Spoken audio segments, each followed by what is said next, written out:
Hello and welcome, this is me Dinesh और आज अपन पढ़ने वाले हैं त्रिभुजों को समझना। और त्रिभुजों में देखो 6.2 की जो थ्योरम्स है थेल्स प्रमेय और थेल्स प्रमेय का व्युत्क्रम प्रमेय 6.1 हम पढ़ लिए हैं। अब 6.2 अपन पढ़ने वाले हैं जिसे थेल्स प्रमेय का व्युत्क्रम कहते हैं। स्टेटमेंट ये होता है यदि किसी त्रिभुज की दो भुजाओं को समान अनुपात में काटने पर के लिए खींची गई तीसरी रेखा तीसरी भुजा के समांतर होती है। तो आप लोगों ने बता दिया यहाँ पे कि किसी त्रिभुज में दो भुजाओं को समान अनुपात में काटने के लिए खींची गई रेखा तीसरी भुजा के समांतर होती है। मतलब इन दोनों भुजाओं को काटती हुई एक लाइन खींच ली अपन तो तीसरी भुजा के समांतर होगी ये लाइन, है ना। ये हमें प्रूफ करना है। हमें नाम दे लेना है ए बी सी, इसको डी ले लेता हूं, इसको ई ले लेता हूं। यहां तक की बात समझ आ गई होगी। तो मैं कह सकता हूं अगर इस स्टेटमेंट को हमें प्रूफ करना है तो हमें लिखना क्या पड़ेगा, हमें ये लिखना पड़ेगा कि सर सबसे पहले तो एक बात बता दूं, सिद्ध क्या करना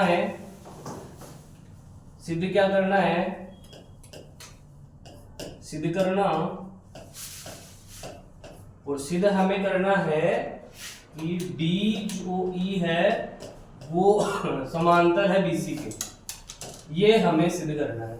डी समांतर बीसी हमें सिद्ध करना है।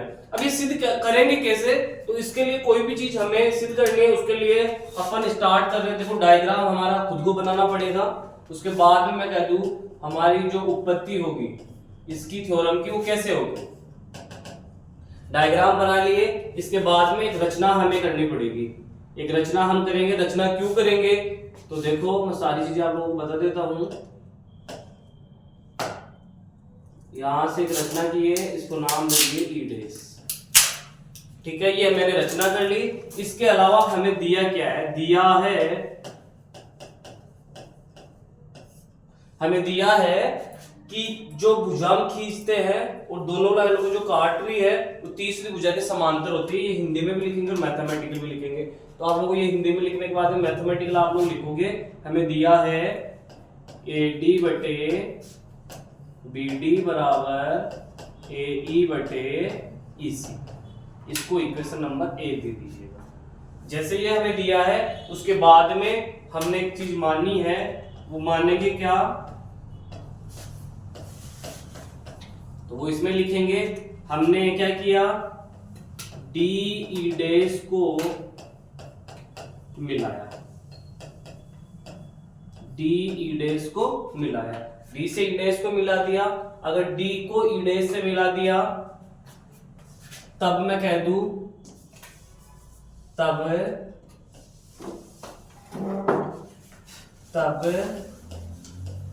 यहां से मिलाने के बाद में तब मैं ऐसे कह रहा हूं इसको कि तब माना DE डैश जो है वो AB के पैरेलल है। DE डैश जो है, सॉरी AB के नहीं BC के क्या है, पैरेलल है BC। ये अपन ने माना, क्या माना दोबारा सुनना, DE डैश को BC के पैरेलल मान लिया, समांतर मान लिया। जैसे ही माना तो यहाँ पे हम प्रमेय 6.1 पढ़ चुके हैं। तो मैं कह रहा हूं जैसे माना ऐसी शक्ल लिख जाए तो हम लिखेंगे थेल्स प्रमेय से,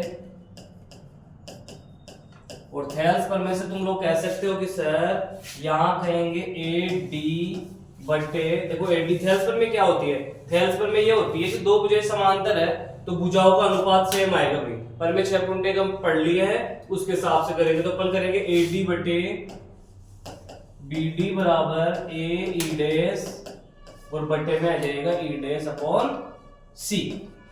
ये अपने पास थ्योरम निकल गया ये थेल्स प्रमेय का।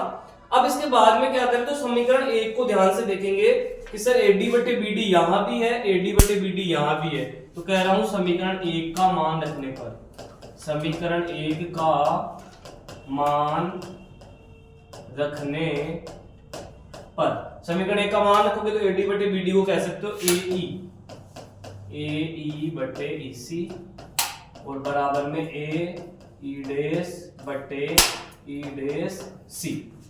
अगर हमें यहां तक की चीज पता चलती है तो हम देख पाते हैं कि सर AE बटे EC, AE बटे EC और AE डैश बटे E डैश C, ये कंप्लीट जो चीजें हैं वो इसी लाइन पे आ रही है हमारी, इसी लाइन पे आ रही है क्या कंप्लीटली, AE बटे EC, AE बटे में EC, AE डैश बटे E डैश C, इसी पे आ रही है।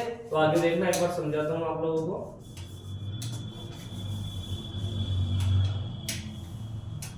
आगे ध्यान देना, ये चीज यहां तक समझ आई तो मैं ये कह सकता हूं कि सर मैं दोनों तरफ +1 कर लूं, तो +1 करने से फायदा ये होगा कि ये ई डैश है, मैं इंटरेस्टेड हूं ई डैश और ई एक ही पॉइंट पे आ जाए, इस चीज में मैं इंटरेस्टेड हूं, तो मैं करूंगा बोथ साइड +1। तो अपने पास आया AE बटे EC +1 equals to AE dash बटे E डैश C +1। अपन ने क्या किया, बोथ साइड +1 कर लिया, दोनों तरफ एक ही जोड़ लिया है। जोड़ने के बाद में आगे क्या करेंगे, ध्यान से सुनते जाना। आगे क्या करोगे, AE अपनी जगह है प्लस, यहां पे अपन एलसीएम ले लेंगे, लघुत्तम ले लेंगे, AE प्लस EC और बटे AE प्लस EC मल्टीप्लाई हो जाएगा यहाँ पे और बट्टे में EC आ जाएगा। लघुत्तम लिया है और कुछ भी नहीं लिया, लघुत्तम अपने यहाँ पे लिया है इक्वल्स टू AE डैश और plus E dash C upon, यहाँ पे E डैश C है वो यहाँ पे लघुत्तम आ गया E डैश C। ध्यान से देखोगे तो AE और EC, ध्यान से सुनना भाई, AE यहाँ A से लेके E और E से लेके C, इस पूरे को मैं कह दूंगा AC, A से E, E से C, इसको मैं कंप्लीटली कह सकता हूं AC और बटे में EC चल ही रहा है इक्वल। आगे सुनना, आगे सुनना, एक बार देखो ध्यान से देखना, ये चीज आप लोगों को समझ आ गई होगी। आगे दे रखा है AE डैश, A से गया E डैश पे और E डैश से गया C पे, तो इसको भी मैं कंप्लीट AC कह दूंगा, इसी प्रकार AC बटे E डैश C। तो प्यारे विद्यार्थियों, ऊपर भी उधर भी AC इधर भी AC, हम AC से AC को कैंसिल आउट कर देंगे, तो अपने पास निकल के क्या आया, EC बराबर E डैश C, EC बराबर E डैश C हमारा निकल के आ गया। अब EC बराबर E डैश C का मतलब ये हुआ कि हमारी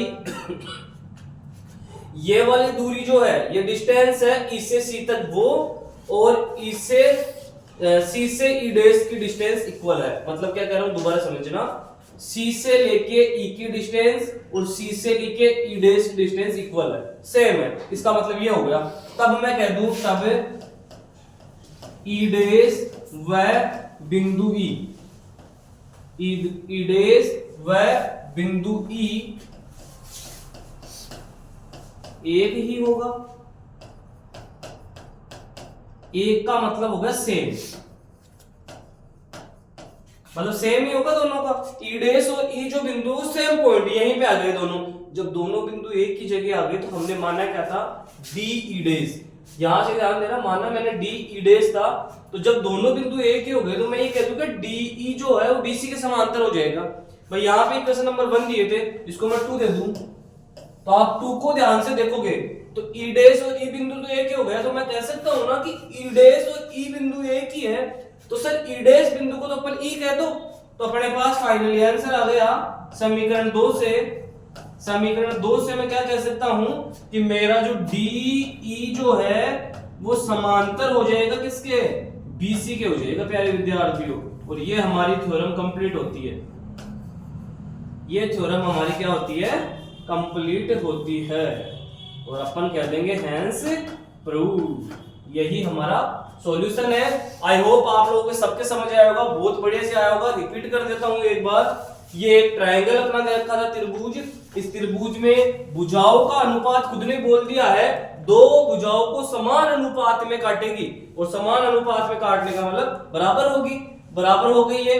उसके बाद में एक रचना करेंगे, DE डैश को मिलाया, D से E डैश को मिला दिया, इसी को काम में लेंगे, आगे बढ़ेंगे। तो मैंने क्या किया, माना DE डैश BC के समांतर है, जो नई लाइन मानी थी ना, जो DE डैश मैंने माना था वो BC के मैं क्या करूंगा, समांतर मान के चलूंगा।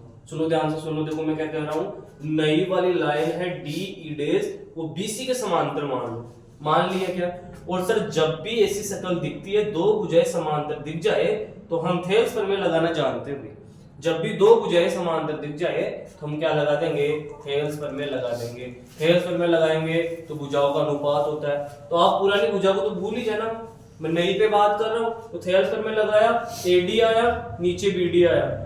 इधर बात करोगे तो ए ई डेस आया, ई डेस सी आया। हाँ सर, एडी बटे बीडी इक्वल ए ई डेस बटे ई डेस सी। आप समीकरण 1 का मान रखोगे, यहां से उठा के रखोगे एडी बटे बीडी, एडी बटे बीडी, तो इसका मान है एई बटे ईसी। एई बटे ईसी यहां पुट कर दिया, ये एज इट इज, ये भी एज इट इज। अब मैंने क्या किया, बोथ साइड 1 क्यू किया, कैसे भी करके ऊपर वाली वैल्यू कट कर दूं मैं। तो जैसे 1 ऐड किया, एलसीएम लेना आता ही है, एई ऐसे कैसे और ईसी एकम ईसी, एई ऐसे कैसे प्लस ईसी एकम ईसी और बटे में ईसी है। सेम प्रोसेस इधर मैंने कर लिया। आप लोग देखो एई प्लस ईसी है, ए देखो ध्यान से समझो एक बार, ए ई और ई सी पूरा एसी बनेगा, मैंने पूरा एसी लिख दिया। सेम काम देखोगे, ए ई डेस और ई डेस से सी, वो भी पूरा एसी बनेगा। फिर एसी से एसी हमने कैंसिल आउट कर दिया, और कैंसिल आउट करने के बाद में समझो देखो आगे, जैसे ही हमने कैंसिल आउट किया तो ईसी बराबर ई डेस सी आ गया। जब दो भुजाएं बराबर दिख जाए भाई, तो दोनों बिंदु बराबर ही होने चाहिए।